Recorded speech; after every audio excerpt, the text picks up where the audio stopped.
असलियत जो है ना, वो बाहरी हालातों से नहीं बनती। बिल्कुल भी नहीं। हाँ, ये बनती है आपके दिमाग के अंदर। जो विचार लगातार चल रहे हैं ना, उनसे। हम्म, सच तो यही है कि आपकी सोच ही आपकी दुनिया बना रही है। एकदम। सोच ही सब कुछ है। जेफ केलर इसी पे तो जोर देते हैं। यही आपकी किस्मत तय करती है। हाँ। और ये कोई सिर्फ कहने की बात नहीं है कि तुम वही बनते हो जिसके बारे में तुम सोचते हो। नहीं, ये तो एक सिद्धांत जैसा है। हाँ, एक जीता जागता एक्टिव सिद्धांत। हर पल काम कर रहा है। आप ध्यान दें या ना दें, ये चलता रहता है। अच्छा, तो इसको थोड़ा और समझते हैं।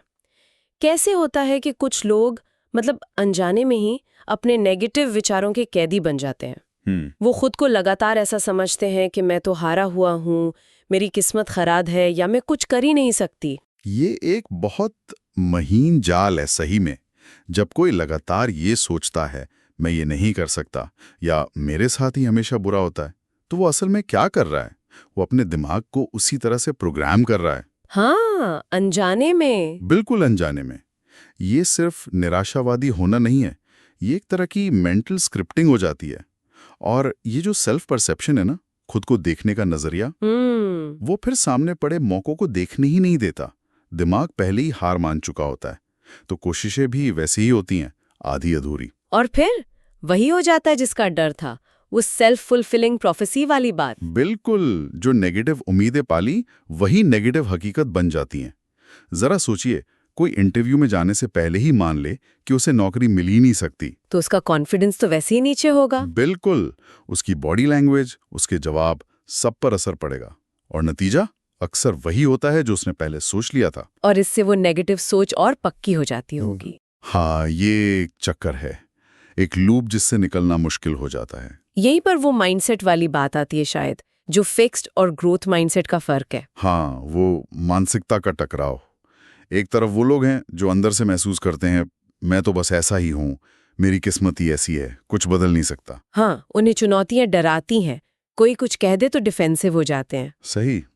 और दूसरों की सफलता देखकर अंदर से अच्छा नहीं लगता, एक जलन सी होती है। ऐसा लगता है जैसे खुद को एक अदृश्य पिंजरे में बंद कर लिया हो। ये हुई फिक्स्ड माइंडसेट। हाँ, ये स्थिर मानसिकता का बोझ है। ये तरक्की रोक देता है। लेकिन इसके बिल्कुल उलट वो ग्रोथ माइंडसेट वाला इंसान है। उसकी सोच कैसी होती है? उसके अंदर की आवाज कहती है मैं सीख सकता हूँ, मैं कोशिश कर सकता हूँ, मैं बदल सकता हूँ।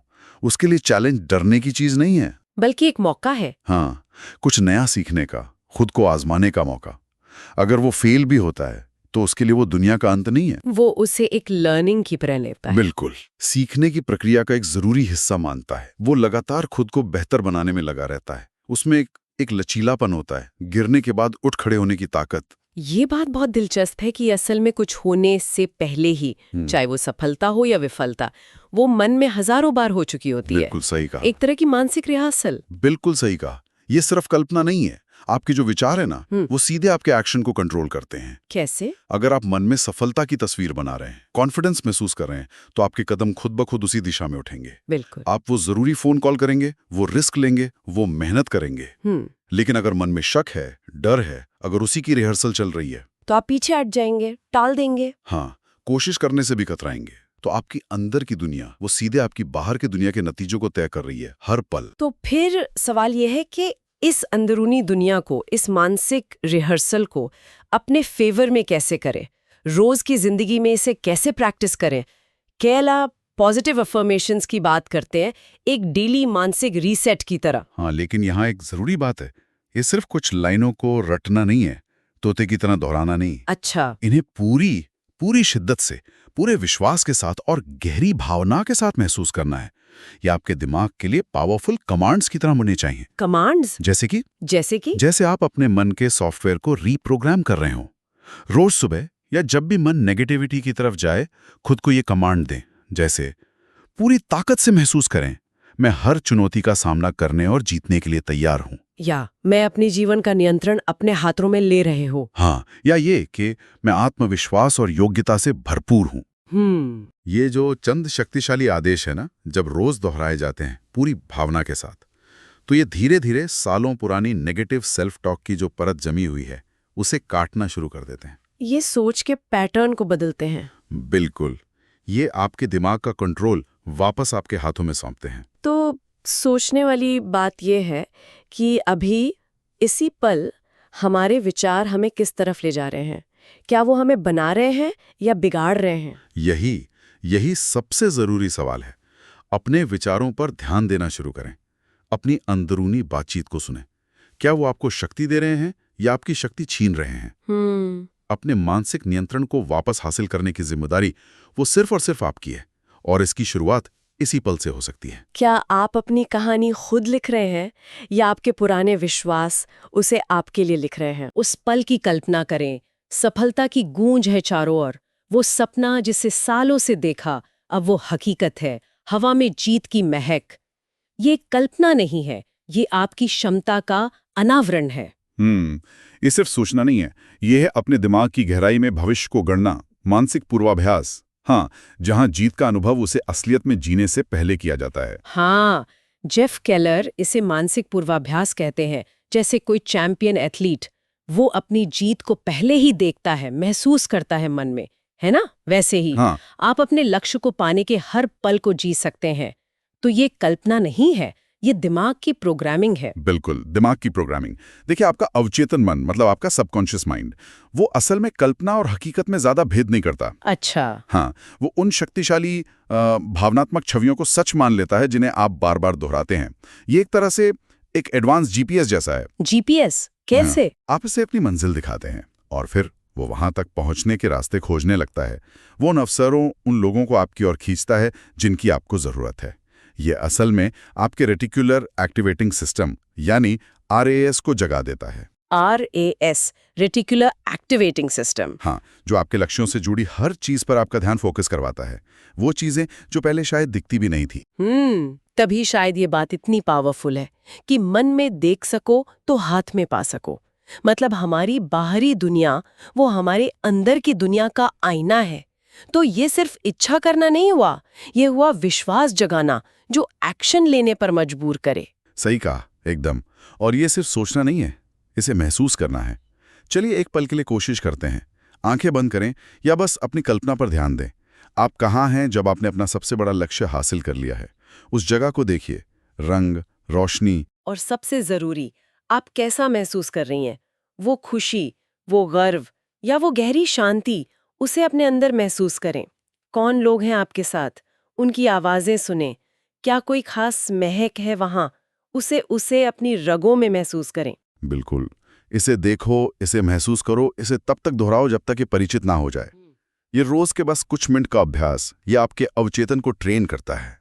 कुछ लोग विजन बोर्ड जैसी चीजें भी इस्तेमाल करते हैं। हाँ, विजन बोर्ड्स, तस्वीरें जो सपनों को सामने रखती हैं। हाँ, लेकिन असली शक्ति उन तस्वीरों में नहीं है। असली शक्ति उस भावना में है जो वो तस्वीरें जगाती हैं। केलर का एक और कथन है, जिसे आपने मानसिक रूप से अभ्यास नहीं किया है उसे आप प्रकट नहीं कर सकते। ये सुनने में थोड़ा एक्सट्रीम लगता है। हाँ, थोड़ा एक्सट्रीम है, पर शायद ये इस बात पे जोर देने के लिए है कि हमारी मानसिक स्थिति कितनी मायने रखती है। ये मैं सोचने पर मजबूर करता है। खुद से पूछें, रोज हमारे मन में कौन सी तस्वीरें घूम रही हैं, जीत की या हार की?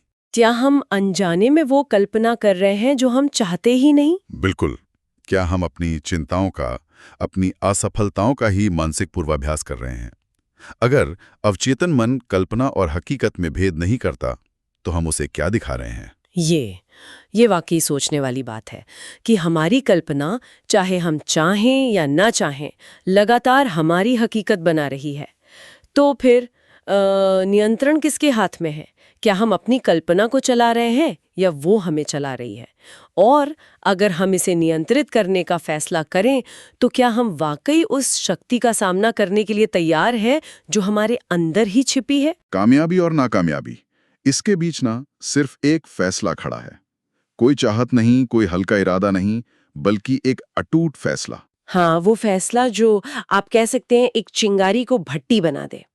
मतलब जो सिर्फ गर्मी न दे, लोहा पिघलाने की ताकत रखे। बिल्कुल। और आज हम इसी फैसले की, इसी गहरी प्रतिबद्धता की ताकत को समझने की कोशिश करेंगे। हाँ, और ये समझना बहुत जरूरी है कि ये जो प्रतिबद्धता है या कमिटमेंट जिसे कहते हैं, ये कोशिश करने से बिल्कुल अलग चीज है। अच्छा, कैसे? देखिए, कोशिश में ना पीछे हटने का दरवाजा हमेशा खुला रहता है। आप सोचते हैं चलो ट्राई करते हैं, नहीं हुआ तो देखा जाएगा। हाँ, एक प्लान भी हमेशा दिमाग में रहता है। एग्जैक्टली। लेकिन प्रतिबद्धता वो उस दरवाजे को बंद करने का नाम है, हमेशा के लिए। वहां अगर मगर शायद इनकी कोई जगह ही नहीं बचती। मतलब ये कोई हल्की फुल्की इच्छा नहीं है, ये एक सख्त चुनाव है। बिल्कुल, एक चुनाव की मंजिल तक पहुंचना ही है, चाहे जो हो जाए। और कहते हैं कि ये चुनाव ना 3 मजबूत स्तंभों पर टिका होता है। पहला है स्पष्टता, क्लैरिटी। हाँ, स्पष्टता मतलब आपको बिल्कुल साफ साफ पता होना चाहिए कि आप क्या चाहते हैं, एकदम पिन पॉइंटेड। जैसे कोई कहे मुझे फिट होना है, ये बहुत धुंधला है ना। बिल्कुल, दिमाग इस पे काम नहीं कर सकता, ये तो बस एक ख्वाहिश जैसी है। लेकिन अगर लक्ष्य हो कि अगले 90 दिनों में मुझे 5 किलो वजन कम करना है और बिना रुके 3 किलोमीटर दौड़ना है। हाँ, ये हुई ना बात। इसमें एकदम क्लैरिटी है। दिमाग को एक मंजिल मिल गई, जैसे कोई जीपीएस एड्रेस डाल दिया हो। सही। या जैसे सफल बिजनेस बनाने की जगह अगले 6 महीने में online T shirt business launch करना है, 3 वेंडर फाइनल करने हैं, वेबसाइट रेडी करनी है और पहले महीने में कम से कम 50 टी शर्ट बेचनी है। ये हुई ना स्पष्टता। इससे एक्शन का रास्ता साफ दिखता है। बिल्कुल। अब दूसरा स्तंभ आता है निरंतरता, कंसिस्टेंसी। अच्छा, निरंतरता मतलब ये एक दिन का जोश नहीं है। नहीं, बिल्कुल नहीं। ये रोज का अनुशासन है। वो छोटे छोटे कदम जो आपको रोज उठाने हैं, चाहे आपका मन हो या बिल्कुल ना हो। जिसे रोज सुबह 30 मिनट वॉक पर जाना, भले ही ठंड हो या आलस आ रहा हो। हाँ, या रोज 1 घंटा उस नई स्किल पर लगाना जो सीखनी है। शुरू में शायद लगे कि कुछ फर्क नहीं पड़ रहा। लेकिन लंबे समय में यही छोटी छोटी चीजें पहाड़ हिला देती हैं। सही का। और असली कमिटमेंट की परीक्षा वहीं होती है जब शुरू का जोश ठंडा पड़ जाता है, जब मुश्किल होती है। क्या आप तब भी टिके रहते हैं? ये बहुत अहम है। और तीसरा स्तंभ? तीसरा, और शायद वो जिसे हम सबसे ज्यादा नजरअंदाज करते हैं, वो है हिम्मत, करेज। हिम्मत मतलब डर के खिलाफ। हाँ, देखिए, जब भी आप कुछ बड़ा या कुछ नया करने निकलेंगे तो डर तो लगेगा ही, ये नेचुरल है। किस चीज का डर? नाकामयाबी का?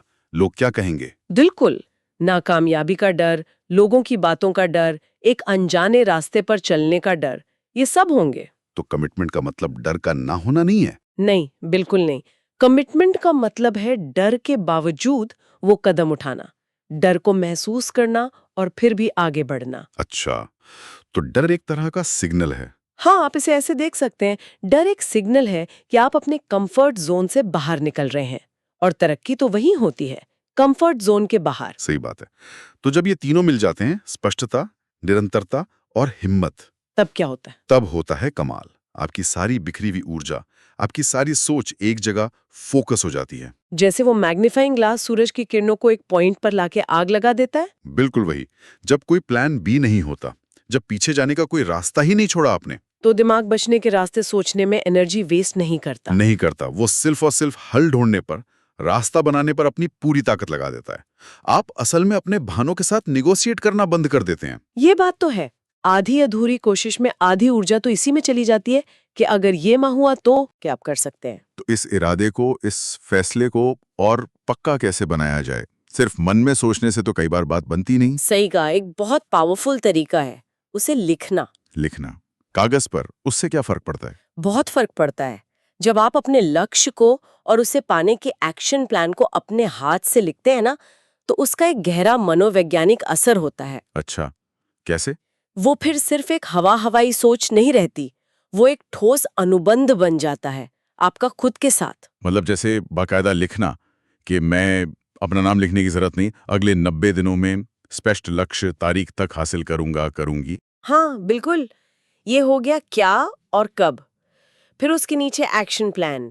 इसके लिए मैं रोज ये करूंगी।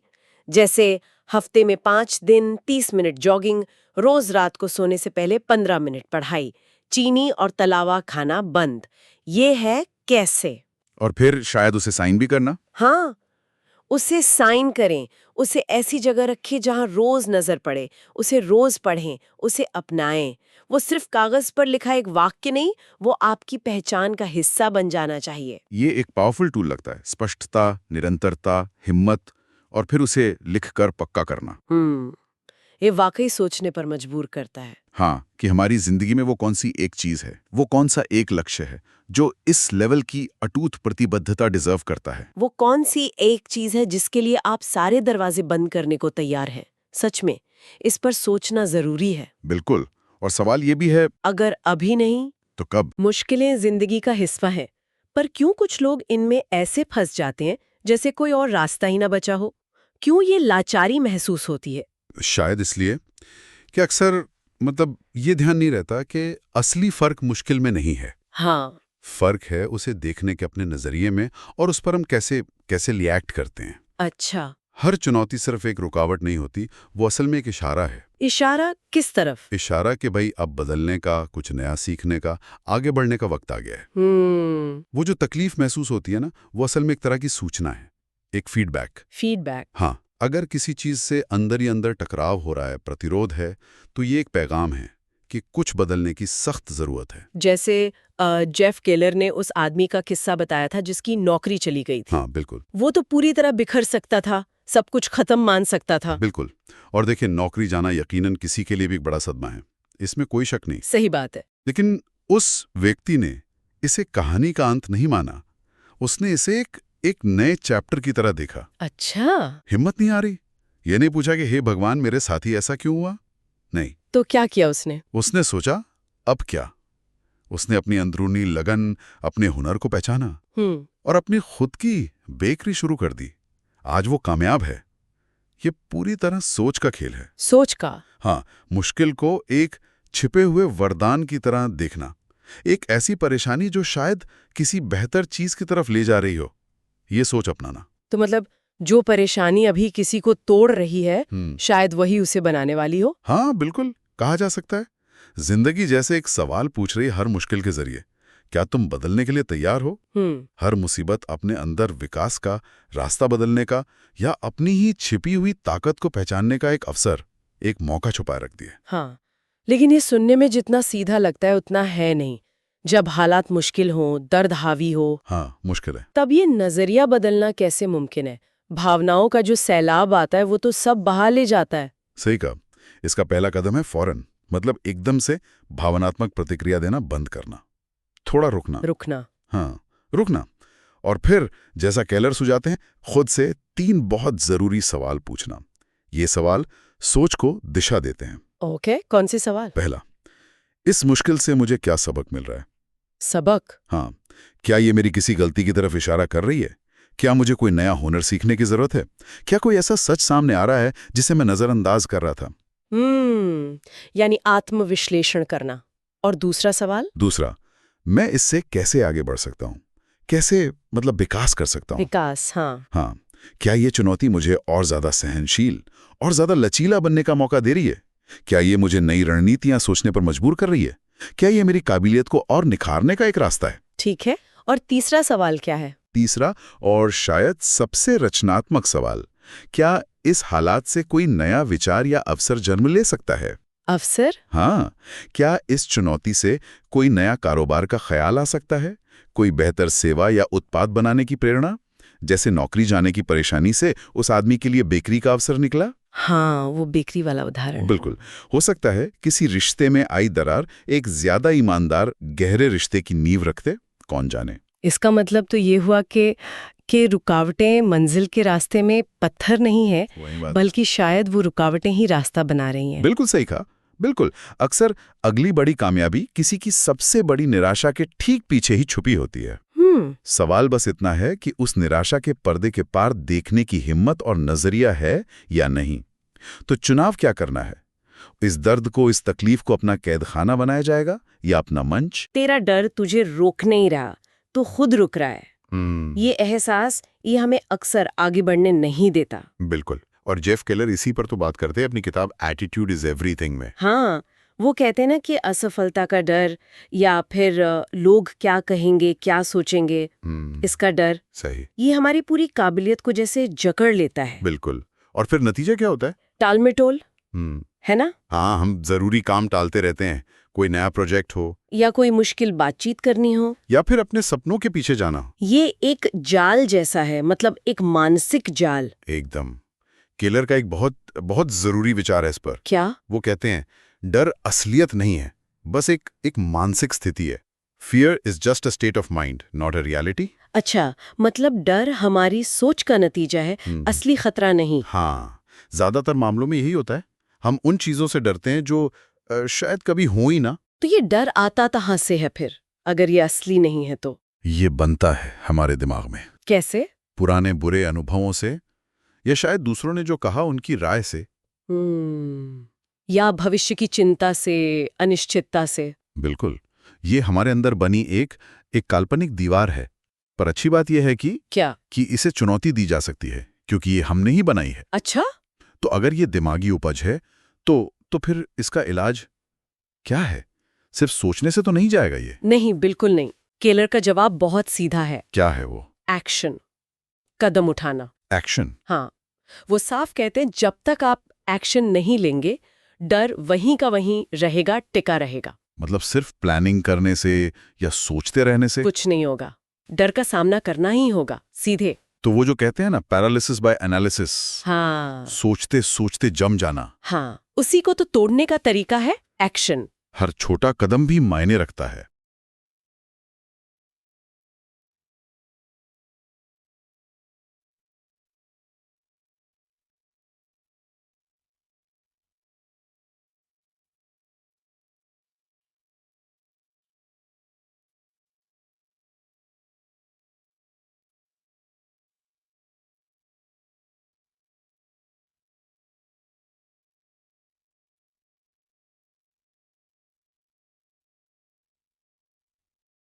तो ये डर आता कहाँ से है फिर, अगर ये असली नहीं है तो? ये बनता है हमारे दिमाग में, कैसे? पुराने बुरे अनुभवों से, या शायद दूसरों ने जो कहा उनकी राय से।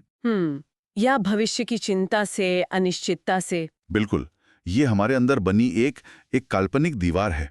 पर अच्छी बात यह है क्या? कि इसे चुनौती दी जा सकती है, क्योंकि ये हमने ही बनाई है। अच्छा, तो अगर ये दिमागी उपज है, तो फिर इसका इलाज क्या है? सिर्फ सोचने से तो नहीं जाएगा ये? नहीं, बिल्कुल नहीं। केलर का जवाब बहुत सीधा है। क्या है वो? एक्शन, कदम उठाना। एक्शन। हाँ, वो साफ कहते हैं जब तक आप एक्शन नहीं लेंगे, डर वहीं का वहीं रहेगा, टिका रहेगा। मतलब सिर्फ प्लानिंग करने से या सोचते रहने से कुछ नहीं होगा, डर का सामना करना ही होगा, सीधे। तो वो जो कहते हैं पैरालिसिस बाय एनालिसिस, सोचते सोचते जम जाना। हाँ, उसी को तोड़ने का तरीका है एक्शन। हर छोटा कदम भी मायने रखता है। बहुत। हर छोटा कदम जो हम डर के बावजूद उठाते हैं, वो हमारे अंदर का विश्वास थोड़ा बढ़ाता है और डर की पकड़ ढीली करता है। एग्जैक्टली। ये साइकिल की तरह है, एक्शन से आत्मविश्वास, और फिर उस आत्मविश्वास से और एक्शन लेने की हिम्मत। लेकिन कई बार ये कहना आसान लगता है, पर करना डर कभी-कभी बहुत ज्यादा हावी होता है। होता है, जरूर होता है। तो क्या जो लोग सफल होते हैं वो डरते नहीं? नहीं, ये बहुत बड़ी गलतफहमी है। सफल लोग भी डरते हैं, बिल्कुल डरते हैं। तो फिर फर्क क्या है? फर्क यह है कि वो डर को अपने ऊपर हावी नहीं होने देते, उसे कंट्रोल नहीं करने देते। वो डर महसूस करते हुए भी आगे बढ़ते हैं। हाँ, असली तरक्की, असली ग्रोथ वो हमेशा कंफर्ट जोन के बाहर ही मिलती है, उस दायरे के बाहर जहां हम सहज महसूस करते हैं। और जब हम ये करते हैं, डर का सामना करते हैं, तो क्या होता है? सिर्फ डर कम होता है? नहीं, उससे कहीं ज्यादा होता है। हमारी जो अंदरूनी ताकत है वो बढ़ती है, आत्मविश्वास बढ़ता है। हमारी इमोशनल इंटेलिजेंस, मतलब भावनाओं को समझने और संभालने की क्षमता, वो बेहतर होती है। क्योंकि दबाव में सीखना पड़ता है। सही कहा। और प्रॉब्लम सॉल्विंग स्किल्स भी, क्योंकि डर के बावजूद रास्ते निकालने पड़ते हैं। और अगर फेल हो गए तो वो भी एक सीख बन जाती है, हार नहीं, एक मौका। तो शायद यहीं पर हिम्मत की असली परिभाषा आती है, जो केलर कहती है, हाँ, courage is not the absence of fear, it's acting in spite of fear. बिल्कुल। हिम्मत का मतलब ये नहीं कि डर है ही नहीं। हिम्मत है डर के होते हुए भी अपने लक्ष्य की तरफ बढ़ना। डर को मानना और फिर उसे चुनौती देना। एकदम, उसे अनदेखा नहीं करना, बल्कि उसे पहचान कर उसके पार जाने का फैसला करना। और केलर इसके लिए कुछ प्रैक्टिकल तरीके भी बताते हैं। हाँ, वो जानना जरूरी है। रोजमर्रा की जिंदगी में क्या करें? कुछ आम डर हैं, जैसे पब्लिक स्पीकिंग, लोगों के सामने बोलना। हाँ, बहुत लोगों को होता है ये। तो केलर कहते हैं छोटी शुरुआत करो, सेफ जगह पर, दोस्तों के सामने, परिवार के सामने। फिर धीरे धीरे दायरा बढ़ाओ, तैयारी करो, प्रैक्टिस करो, आत्मविश्वास धीरे धीरे ही आएगा। और अगर नए लोगों से मिलने में झिझक हो, संकोच हो, तो उसका भी तरीका है, खुद पहल करो, छोटी छोटी बातचीत शुरू करने की कोशिश करो। जैसे किसी इवेंट में जाओ, कोई क्लब ज्वाइन कर लो, बस एक हेलो कहना भी काफी है शुरू करने के लिए। और वो डर जो बड़े फैसलों के साथ आता है, करियर बदलना, नया बिजनेस शुरू करना, उसके लिए केलर कहते हैं कैलकुलेटेड रिस्क लो, सोचा समझा जोखिम। मतलब अंधेरे में कूदना नहीं है। नहीं, बिल्कुल नहीं। पहले देखो क्या फायदे हो सकते हैं, क्या नुकसान, प्लान बनाओ, फिर कदम उठाओ। चाहे वो नया प्रोजेक्ट हो, कोई नई स्किल सीखनी हो, या करियर बदलना हो, हर रिस्क चाहे कामयाब हो या ना हो सिखाता जरूर है और डर की सीमा को पीछे धकेलता है। तो सार यही है, मूव, स्पीक, जंप, डर के साथ भी। हिम्मत का इंतजार करोगे तो शायद हमेशा इंतजार ही करते रहोगे। बिल्कुल। डर के साथ चलना सीखना होगा और उसी से हम विकसित होंगे। हाँ, तो क्यों ना इस हफ्ते एक काम ऐसा किया जाए जो थोड़ा डराता है। पब्लिक में बोलना, किसी नए इंसान से मिलना, कोई छोटा सा सोचा समझा रिस्क लेना, लेकिन रुकना नहीं है। तुम कभी छूटे बने रहने के लिए नहीं बने थे, लेकिन डर चाहता है कि तुम ये भूल जाओ। आज जेफ केलर की एक बात पर जरा सोचते हैं। वो कहते हैं कि शिकायत करना ये सिर्फ अपनी निराशा बताना नहीं है, ये असल में अपनी ताकत किसी और को देना है ना? हाँ बिल्कुल। ये एक आदत है जो धीरे धीरे हमारी ऊर्जा, हमारी रचनात्मकता और चीजों पर हमारा कंट्रोल, वो सब खत्म कर देती है। तो सवाल ये है कि ये आदत हमें फंसा कैसे लेती है, मतलब कैसे? ये एक बहुत गहरी बात है।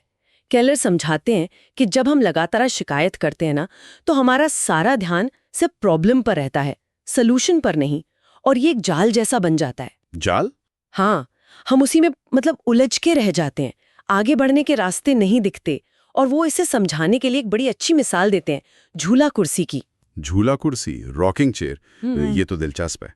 मतलब ये हमें बिजी तो रखती है, हिलते डुलते रहने का एहसास, पर कहीं लेकर नहीं जाती। बिल्कुल, आप हिलते रहते हैं, लगता है कुछ हो रहा है, पर आप हैं वहीं के वहीं। शिकायतें भी ऐसी ही हैं। हमें लगता है हम कुछ कर रहे हैं, कुछ कह रहे हैं, पर असल में कोई समाधान नहीं निकलता। ये सिर्फ हमारा कीमती वक्त और हमारी दिमागी ऊर्जा बर्बाद करती हैं, और प्रॉब्लम वो वहीं की वहीं रहती है। तो ये एक तरह की निष्क्रियता हुई जो गतिविधि का नकाब पहने है। हाँ, बिल्कुल सही कहा। और इसका मतलब ये है कि जो लोग शिकायत करते रहते हैं, वो अनजाने में ही सही एक पैसिव रोल चुन लेते हैं, बस हालात पर अफसोस जताते रहते हैं। अच्छा, लेकिन जो लोग सच में आगे बढ़ते हैं, उनका नजरिया अलग होता होगा। हाँ, बुनियादी तौर पर अलग। वो समाधान खोजने वाले होते हैं, एक्टिवली पूछते हैं, ठीक है ये सिचुएशन है, अब इसे बेहतर बनाने के लिए क्या किया जा सकता है। वो समस्याओं को रुकावट नहीं बल्कि एक चैलेंज की तरह देखते हैं कि हाँ, इसे पार करना है। और यहीं पर वो माइंडसेट का सारा खेल है। मानसिकता का खेल।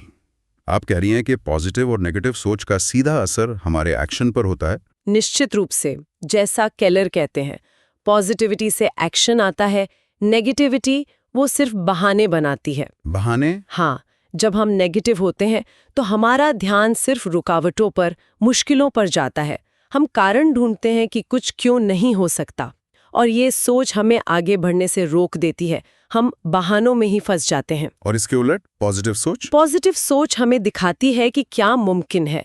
ये हमें प्रॉब्लम को एक मौके की तरह देखने में मदद करती है। ये हमें उकसाती है, हिम्मत देती है कि समाधान ढूंढें, कुछ करें।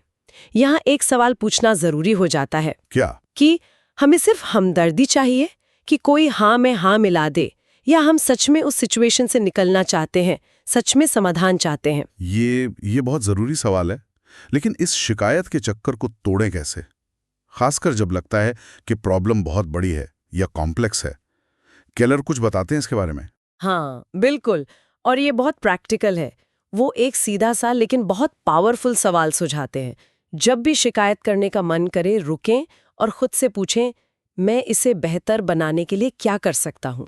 मैं इसे बेहतर बनाने के लिए क्या कर सकता हूँ? इतना छोटा सा सवाल, ये कैसे इतना बड़ा बदलाव ला सकता है? क्योंकि ये सवाल फौरन आपका ध्यान प्रॉब्लम से हटाकर सॉल्यूशन पर ले आता है। आप सिर्फ देखने वाले नहीं रह जाते, आप करने वाले बन जाते हैं। ये आपको याद दिलाता है कि कुछ न कुछ शक्ति, कुछ न कुछ कंट्रोल आपके पास हमेशा होता है, चाहे वो कितना ही छोटा क्यों ना लगे। तो इसके लिए स्टेप्स क्या होंगे? मान लीजिए किसी को एहसास हुआ कि हाँ मैं शिकायत कर रहा हूँ, अब आगे क्या? पहला स्टेप तो यही है पहचानना, मानना कि हाँ मैं इस वक्त शिकायत कर रही हूँ। दूसरा, फौरन वो सवाल पूछना, मैं इसे बेहतर बनाने के लिए क्या कर सकती हूँ। ठीक है। तीसरा, छोटे से छोटा, बिल्कुल छोटा सा सोल्यूशन या अगला कदम ढूंढना। उन चीजों पे फोकस करना जो आपके कंट्रोल में है।